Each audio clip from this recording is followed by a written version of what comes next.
વડોદરામાં જન્મ પ્રમાણપત્રને લઈને અરજદારોના ધરમ ધક્કા ખવાઈ રહ્યા છે। કલાકો સુધી કતારમાં ઊભા રહ્યા છતાં નંબર નથી આવતા અને તેને કારણે લોકોમાં રોષ જોવા મળી રહ્યો છે। દાખલા માટે વારંવાર ધક્કા ખાવા પડી રહ્યા છે અને તેવો આરોપ અરજદારો લગાવી પણ રહ્યા છે। પીવાના પાણીની પણ સુવિધા નથી તેવો અરજદારોનો આરોપ છે। જન્મ મરણના દાખલામાં ધીમી ગતિની આ કામગીરીથી લોકો પરેશાન થઈ રહ્યા છે। શાળાઓ શરૂ થતાની સાથે જ વાલીઓએ બાળકોના જન્મના પ્રમાણપત્રોમાં સુધારા કરવાની ફરજ પડી રહી છે, કારણ કે સરકાર દ્વારા જે રીતે અપાર આઈડીનો નિયમ લાવવામાં આવ્યો ત્યારબાદથી જન્મના પ્રમાણપત્રમાં ફેરફાર કરાવવું જે શક્ય બન્યું છે તેને લઈને વડોદરા શહેરના માંજલપુર સ્થિત આજે જન્મ મરણની જે શાખા છે ત્યાં આગળ છેલ્લા ઘણા મહિનાઓથી ફક્ત લાઈનો જ જોવા મળી રહી છે। એક તરફ સ્ટાફની અછત હોવાનું વારંવાર અધિકારીઓ દ્વારા જણાવવામાં આવી રહ્યું છે, તો બીજી તરફ લોકો સવારે 9 વાગ્યાના આવીને લાઈનમાં ઊભા રહે તેમ છતાં તેઓનો નંબર આવે ત્યાં સુધી લંચ બ્રેક થઈ જાય છે અને ત્યારબાદ પણ તેની કામગીરી પૂર્ણ ન થતી હોય તેવા દ્રશ્યો સામે આવ્યા છે।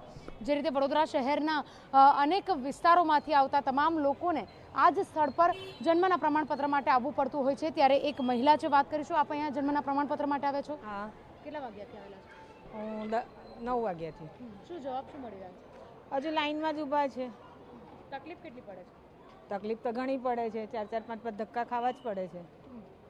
શેના માટે આ સુધારા કરવાની જરૂર પડી છે? એ આગળ મારે કોઈ પણ ડોક્યુમેન્ટ માટે મારે ઇંગ્લિશમાં નામ ચેન્જ કરાવવું છે, એના માટે। બિલકુલ, અંગ્રેજીમાં નામ કરવાની જ્યારે વાત કરવામાં આવી રહી છે તેને લઈને તમામ જે લોકો છે પોતાના બાળકોનું ભવિષ્ય ના જોખમાય તેના માટે તેઓના જે જન્મના પ્રમાણપત્ર છે તેમાં ફેરફાર કરતા હોય છે। હજુ પણ એક વાલી છે કે જેઓ પોતાના જે બાળક છે તેના જન્મના પ્રમાણપત્ર માટે જ આવ્યા છે। આપ કયા કામથી અહીંયા આવ્યા છો અને કેટલા વાગ્યાથી અહીંયા છો? નામ સુધારવા માટે આવ્યા છે, 9 વાગ્યાના આવ્યા છે। બહુ લાઈન હોય છે, 2 ફેરી ધક્કા ખાઈને ગયા। અમુક જણ તો 7 વાગ્યાથી આવીને ઊભા થઈ જાય છે અહીંયા। એમાં બી નામમાં કોઈ મિસ્ટેક હોય તો એ ફરતી લાઈનમાં ઊભા રહો, નામ સુધારીને પૈસા બી ચાલા જાય।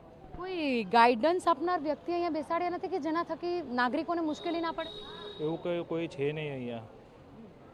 એ બધા એવું કે શટલ ખુલે પછી જ થાય। બિલકુલ, તો જે રીતે તમામ લોકો અહીંયા આગળ પહોંચતા હોય છે ત્યારે પોતાના બાળકોના જન્મ પ્રમાણપત્રમાં ફેરફાર નું કહેવું છે કે જેમ જેમ અરજદારો આવે છે તેમ તેમ કામગીરી થઈ રહી છે અને એ રીતે તેઓ પોતાનો બચાવ કરી રહ્યા છે।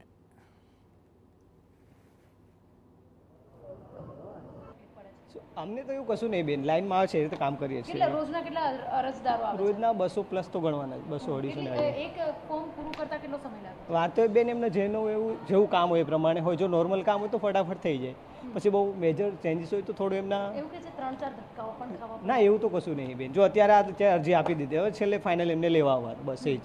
અત્યારે જમા કરાવી દે, સુધારો થઈ જાય એટલે લઈ જવા।